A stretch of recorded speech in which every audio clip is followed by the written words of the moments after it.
At the end of the year, I always like to take the time to do some reflection and also to give thanks. And this episode is a combination of both.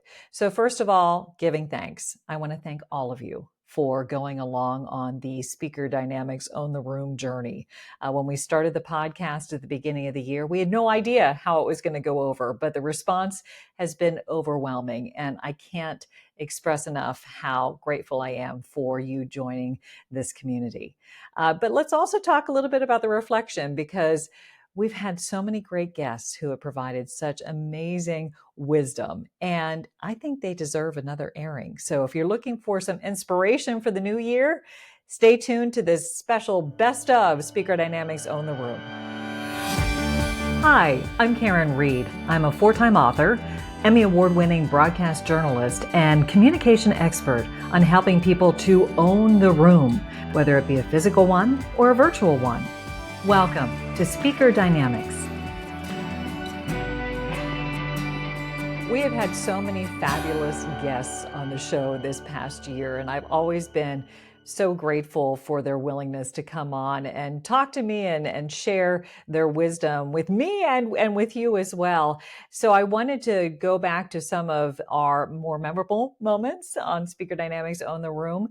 The first one comes by way of Matt Abrahams, who is the best-selling author, Think Faster, Talk Smarter. And I pulled a clip when he was talking about how we can better tackle the challenge of small talk. First and foremost, we have to rebrand small talk. Big things happen during small talk. We connect, we collaborate, we build trust, future relationships. In fact, I challenge everybody to think about some of your closest friends. Where did you meet them? How did you initiate? Probably through small talk. So good things happen, yet we seem to dread it. So number one, it's a good opportunity. The best advice I have ever received about small talk comes from a friend and somebody I've interviewed. Her name's Rachel Greenwald. Fascinating person. She's an academic and a professional matchmaker. Really interesting. And her advice is this: when you make small talk, the goal is to be interested, not interesting. Many of us go into small talk treating it like a game of tennis where we want to serve an ace. We want to get it over the net and make it land well. Rather, small talk should be perceived as that game of hacky sack. You remember, Karin, where you've got that beanbag ball and you're just trying to keep it up. And the best way to do that is serving it to somebody so that they can then return it to you easily. So be interested, ask questions, comment on things in the environment. That gets conversation going. Avoid doom loops. Hi, how are you? Fine, how are you? Now we're no better off than we were. So ask questions that are open, that get people to saying more, to sharing more information, relate to things that are in the moment or in the context. That's how you make yourself interested, and that's how you make small talk go better. And then the last thing I'll say is my mother-in-law had a black belt in small talk. Her 3 magic words were, tell me more. Great way to demonstrate interest. Somebody shares something with you, you say, tell me more. You in your former profession as a journalist, I'm sure you would ask follow-up questions. That's how we make small talk work better. I think your superpower, and perhaps mine as well, might be curiosity.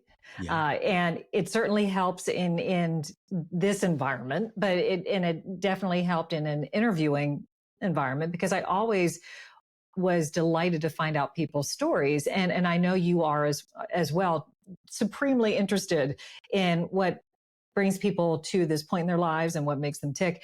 And if you can use curiosity to guide you through small talk and put the focus on learning more about the person on the other side, I think that really does help. So, tell me more is a great thing to pull out and easy to remember. So I appreciate you bringing that up.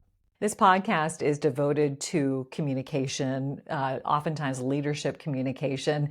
And one of the challenges that I hear from many of my leaders is trying to present data-heavy presentations with impact. So in episode 9, I talked to JD Schramm, who is a fabulous resource for helping us all to do that better.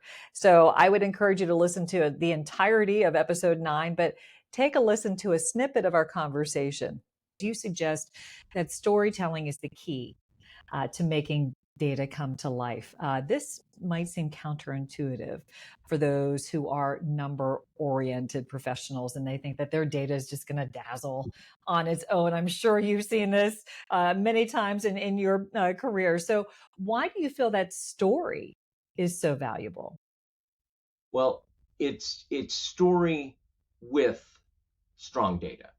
So I want to honor the folks who are listening to this today in your audience, that I'm not saying don't do the analysis, don't understand the data and run the regression that you need to and look at it, 12 ways to Sunday. But once you understand the data, then you have to take that data and make it understandable to the rest of us in a very short amount of time. And that's where the storytelling adds huge value. If someone tries to create, and I've made this mistake as an activity in class one time, if somebody tries to create a story without having the time to understand the data, it's silly, or at best it's superficial. So you first have to understand the data, and then you have to figure out a narrative that lets other people understand it. Right. It almost requires a higher level of thinking to be able to put it in story form, because anybody can like regurgitate facts, regurgitate numbers, but being able to connect the dots and share the story, the vision behind that, what's valuable, requires you to have a better grasp of what is those numbers are really saying. Absolutely. And I think being able to help leaders move from the data dump to the data narrative, they and you also have to let go a little bit of the pride of the data analysis that you did, because we want you to do all that analysis. We don't necessarily want you to tell us all of that analysis. We want to know the implications. And so that often is, it's not disrespectful to the data, but it limits how much they can talk about the way they got to the numbers that they're sharing today. Right. And if somebody asks you a question, you say that you're flying at 35,000 feet, and then somebody asks you one that's like at, 5,000 feet, you need to be able to retrieve that information for that, deep dive, but you don't need to tell them all of it, at once, because, oftentimes they don't, there are certain folks in the room who won't care about the nitty gritty detail of that on that certain area. So yeah, being able to call upon it when needed is Exactly essential, but you don't have to do it all at once. Few people can name drop Jane Goodall and Steve Jobs and call them by only their first name, but Guy Kawasaki can. And you can imagine how much I was fangirling whenever he came on the show. We had a very wide-ranging conversation, but one of the things that we focused on most of all was his most recent book, Think Remarkable, and his podcast where he talks to remarkable people. And I would just wanted to ask him, what makes for a remarkable person? How can somebody become remarkable? And here's what he said.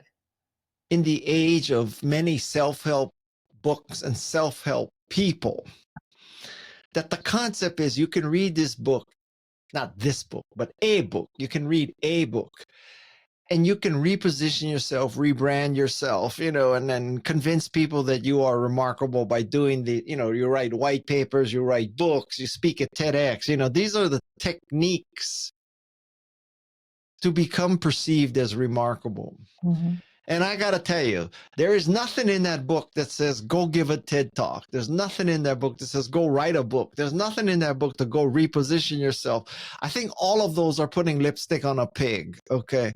So my concept is that if you want to be remarkable, the way you do that is you make a difference. You make the world a better place. And if you make the world a better place, maybe it's because you made a great computer, or maybe because you figured out that chimpanzees have a social life, or maybe because you make great paintings. When you make a difference, then the natural outcome is people will think you are remarkable.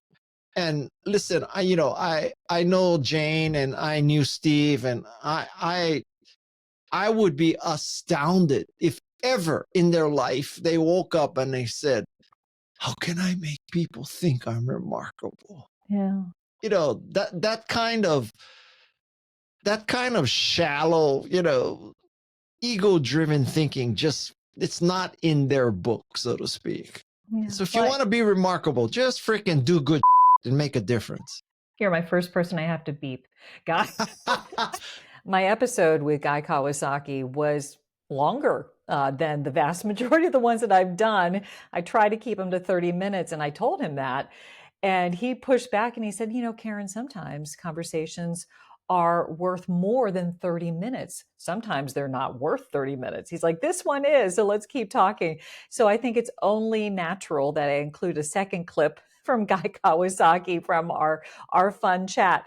And this clip talks about something that I think is valuable for all of us to consider. It points back to his love of surfing. And he uses surfing as a metaphor on how we can apply it to our own lives, both personally and professionally. So take a listen. Turning and burning meaning, and it's at the very end of my book, it means that at some point, we're so used to trying to make the perfect decision and using big data and using LLMs and using 2x2 matrices and whatever you learned at McKinsey or Accenture or wherever Harvard Business School. At some point, Wayne Gretzky, or attributed to Wayne Gretzky at least, is a quote that you don't score 100% of the shots you don't take. Same thing is true of surfing. You don't catch 100% of the waves that you don't turn and paddle for. So at some point, if you want to make a difference, you just have to turn and burn. In other words, you have to turn and start paddling, and you have to actually do something as opposed to thinking about doing something. Right. And then the last thing I cover there is I say, we spend too much time making the right decision. What we should do is make the decision right, which is very different, which is to say that it's impossible to make the right decision I think in most cases in life. So what you have to do is you take your best shot, you turn and burn, and then you make your decision right. That's the key. Yeah, I love that. Dorie Clark is a branding, marketing, and communication guru, and she advises all of us to play the long game. That is actually her most recent book that she has written. And it's a great concept, but boy, it's hard to do because being a long-term thinker in a short-term world is super challenging, especially when white space on our calendar is very limited. But she has some really interesting advice along this line. She suggests optimizing for interesting. Let me have her explain. I come out of a background in the humanities. I was a philosophy major. I went to, graduate school for theology. And so I'm always interested in questions about how people make meaning in their lives.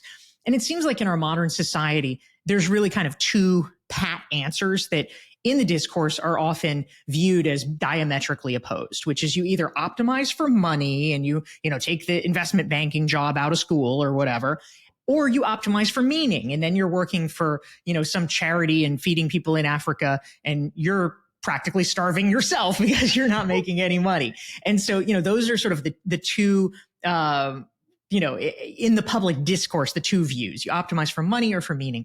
And I actually think that there's a useful third way that we can be thinking about, which to your point is optimizing for interesting. Because frankly, in addition to the fact that we get so locked in sometimes, if you're optimizing for money, of course, a lot of times we know culturally, people can be quite unhappy. Money gets you to a certain place, but it doesn't get you to the finish line.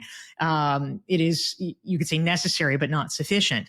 But if you're optimizing for interesting, you're choosing things that are genuinely meaningful and cool to you. It doesn't have to be meaningful to society in the sense of like you're saving a life every day, but it could be. Right. But it's something that is interesting enough to you that it almost feels like its own reward. It is something that because you find it pleasurable, you probably are going to invest more time and energy at becoming good at it, attaining mastery, which makes it more likely that you probably will earn money doing it, depending what it is. And it's something that also kind of takes the pressure down a few notches, because there's also a lot of pressure in our society to, to identify like, here's what I'm meant to do. Here's my calling. And I feel like, oh, it's so stressful. A lot of people get paralyzed with that and they just like give up entirely because they say, well, I don't know what my purpose is. I don't know what my passion is. But if you can find things that are interesting, at least it's a lower bar, but it means you're going to be having a good time. And it tends to be a series of breadcrumbs that can lead you toward the discovery of your passion, your purpose, and ultimately economic success. My conversation with Julia Korn, who is the founder of the Authenticity Guide, was one of my most popular episodes so far. It dealt with imposter syndrome, which almost all of us deal with at one time or another. And I heard a lot of comments from listeners and from viewers on how much they appreciated the strategies that she shared on how to deal with it. I also appreciated the strategy that she walked me through live during our conversation. And I figured I would share it with you, and perhaps you can put yourself in my shoes and walk yourself through the process as well. Take a listen. Imposter syndrome loves shame. That's its breeding ground. It loves secrecy. So feelings of imposter syndrome are going to grow when you keep them as this deep, dark secret and feel like you're the only one suffering from them. Actually, the data shows that when we engage in discussions with groups of other people, whether it's colleagues, listening to a podcast, talking to a trusted friend, about these feelings, oh gosh, really sort of felt like I was faking it, really kind of felt like I didn't belong in that room. Giving a voice to it decreases the terror and actually opens us up to let other people relate to us and normalize the feeling. And so the thing that data shows works the most is actually the most simple thing. It's getting vulnerable and simply talking about it. I love that so much. I think I know the answer to this question, but I'm going to ask it anyway. Is there an ultimate cure for imposter syndrome? So there's no pill. I wish there was. But I like to guide clients through an exercise called preempting your imposter syndrome. Would it be okay if I took you through that? Yeah, sure. Okay, great. So first, what I'm going to do is I'm going to ask you to envision a time in your mind, this is a real time, where you experienced a pretty significant professional challenge that you eventually overcame. Okay. And I can give you a minute to think about that. I've got it immediately. You got it? Okay. Yeah. Do you want me to tell you? Do you want to know what it is, or am I just doing the mental exercise? I think your listeners want to know what it was. Okay. I had to introduce Tom Brokaw, who was like Walter Cronkite of NBC. I worked for NBC at the time, and I had to introduce him at a big conference at the Naval War College, which was host to hundreds of military leaders from all over the globe. It was a terrifying environment, and I was the one who was doing his big introduction. So that was very scary for me. Mm-hmm. And then what ended up happening, Karin? I prepared more than I've ever prepared for anything else. And I ran through it multiple times, and I took the stage. I think I did well. And I have some great pictures of the two of us pre and post event, which I cherish to this day. Oh, what an amazing story. So my next question for you is, as you and I are sitting here now chatting, if you had a few seconds to give Karin, before she gave the talk, a piece of advice, right? Before you knew it went well, before you have the assurance of knowing, when you were in the thick of it, when you were in the thick of that challenge, knowing what you know now, what would you say to yourself? Don't wing it, which is my typical thing to do is to just kind of, wing it, which I think that's a product of working in TV news all those years. You didn't have a whole lot of time to prepare for most things, but I knew that to do this one well, with it being as high stakes as it was in my mind, I needed to put more preparation into it. So my advice is prepare. And I actually did listen to myself. Yeah. Okay. So prepare, don't wing it. And so what you've just developed is your career confidence mantra. And so that's your code phrase. So the next time you feel anxious about something that is along the vein of this huge introduction, right? And you're feeling those butterflies, you're feeling the panic, you're feeling the who am I to ... Your mantra to yourself is just prepare. Right? I love that. What you said to me, just prepare. And the interesting thing about that mantra is that's not going to be someone else's mantra. That's very specific to you. And I encourage your listeners to go through that exercise and figure out what your own unique mantra is. And then the next time you have those imposter feelings, you have that tool to pull from. One of my favorite things about doing this podcast has been the opportunity to learn new things. And I hope that you've had the same opportunity as well in listening to these conversations. I'm really excited to continue the conversation next year with all of you. We have a great lineup of guests who I am excited to share those episodes with you. But if there are also some topics that you would like me to tackle, let me know about it. Leave a comment here and we'll be sure to weave it into the episodes for 2025. I hope that you've enjoyed reliving some of my favorite moments from Speaker Dynamics Own the Room. Maybe you heard them the first time and they struck you differently the second time. That's what this is all about. We come to our communication challenges with a different expectation based upon what has occurred in our lives. So continue to apply what you hear today and be sure to tune in next year. So thank you so much for listening to this best of episode. Until next time and next year, everybody.